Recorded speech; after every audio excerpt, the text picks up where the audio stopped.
السلام علیکم ناظرین، شبان ختم نبوت کے پروگرام مسائل رمضان کے ساتھ آپ کی خدمت میں حاضر ہیں۔ آج ہم بات کریں گے روزے کی حالت میں بھول کر کھانے اور پینے کا حکم۔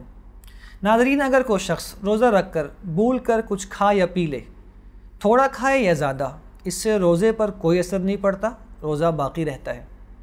ہاں، اگر کوئی شخص روزے کی حالت میں بھول کر کھا پی لے، اس دوران اس کو اپنا روزہ یاد آ جائے تو جو کچھ اس کے منہ میں ہے اس کو باہر نکالنا ضروری، اور اگر روزہ یاد آنے کے بعد جو کچھ منہ میں موجود ہے اس کو اگر نگل لیا تو روزہ ٹوٹ جائے گا۔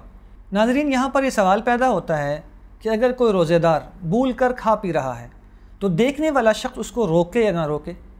تو علماء فرماتے ہیں کہ اگر وہ شخص جو بھول کر کھا پی رہا ہے وہ صحت مند اور طاقتور اور تندرست ہے تو پھر دیکھنے والے کو اس کو روکنا واجب اور ضروری ہے، اور اگر وہ شخص کمزور اور ضعیف ہے تو پھر اس کو نہ روکے، اس کو کھانے اور پینے دے۔ اللہ سے دعا اللہ تعالی ہم سب کو دین کی صحیح سمجھ نصیب فرمائے، آمین یا رب العالمین۔